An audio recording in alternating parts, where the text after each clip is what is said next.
For the first time, the Pentagon is acknowledging the existence of a secretive program that investigated reports of UFOs. It comes in a report from the New York Times that featured bizarre video. It's getting a lot of attention. NBC's Hans Nichols is at the Pentagon with more on all this. Hey, Hans. Good morning, Hoda. This morning, the Pentagon is bracing for more questions about this secretive $22 million Pentagon program, which they acknowledged for the first time over the weekend to investigate UFOs. Among the questions, why they say they shut it down, what they could have potentially learned about visitors to our planet, and perhaps most importantly, would visitors come in peace? My gosh. The Pentagon this morning addressing their own real-life X-Files.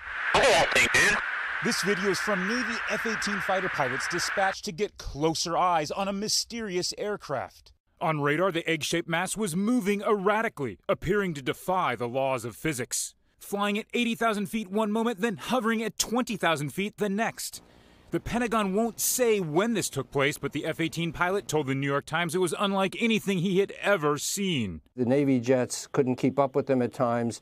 One of the pilots, we quote, was looking down into the water and saw a huge object under the water and another object hovering above it. For some, it's proof that the truth is out there. Evidence that the government is aware of actual close encounters. The truth is, the Pentagon has been watching, gathering information in a secretive program called the Advanced Aerospace Threat Identification Program, officially ended, they say, in 2012. But the Times reports that the $22 million program, which began in 2007, is still in existence. Just because we don't understand something, or just because we see an aircraft in the sky that doesn't show up on our radar, doesn't mean that it is in fact an alien spaceship. Funding for the program was pushed by former Senate Majority Leader Harry Reid of Nevada, home to the infamous Area 51, a military base that's long been a magnet for UFO believers. This is about science and national security, Senator Reid tweeted. If America doesn't take the lead in answering these questions, others will. And behind it all, a mysterious billionaire, most of the funding money going to a friend of Reid's, Robert Bigelow, who founded his own aerospace company, telling 60 Minutes he's a true believer. There has been and is an existing presence, an ET presence. Now, the director of the program, I should say the former director of the program, Luis Elenzado, he told Politico that he resigned because he wasn't being taken seriously enough. He says he wanted to take the voodoo out of voodoo science. Guys? All right. Hans, live long and prosper, my friend. Thank you.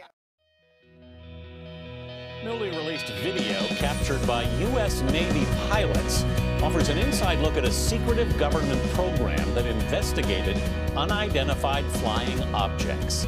The Defense Department says it ended the Advanced Aviation Threat Identification Program in 2012 over funding issues.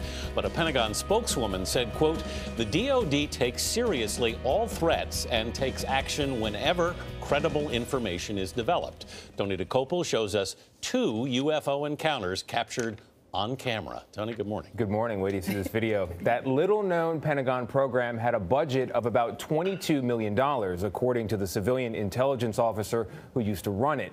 Most of the sightings looked at were by U.S. military personnel who have been reporting UFO sightings for decades.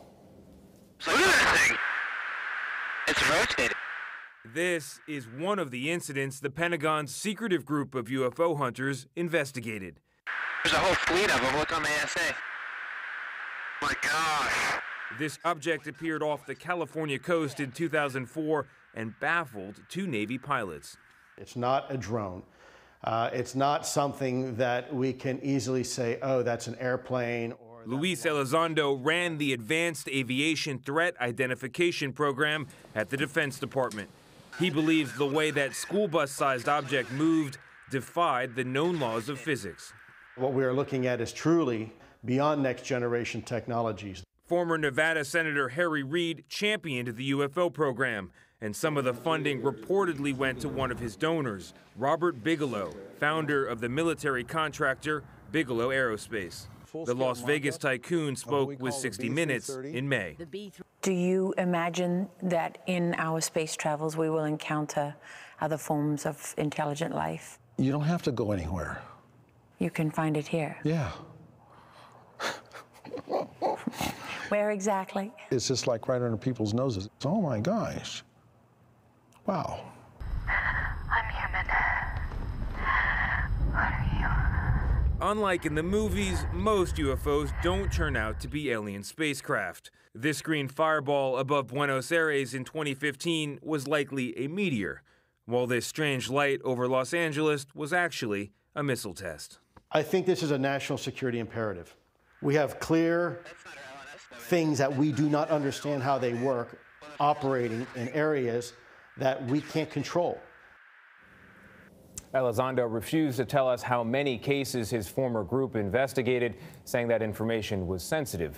From 1947 to 1969, an Air Force program called Project Blue Book looked into more than 12,000 UFO sightings, and about 700 of them remain unidentified. Interesting how they buried this in the budget under this sort of blurry name, Advanced Aviation Threat Identification They Program. call it black money for a reason. Yeah. Yeah, I've never seen one, but I believe when I was a little kid, there was a movie where it shows aliens giving you a needle in the back of your neck and it changed your personality. Yeah. It terrified me for years, still terrifies me, so I believe in that. I do too. I know, stranger things have happened. Stranger things. Yeah. Big smile from Tony DeCopo this morning. Thank you, Tony.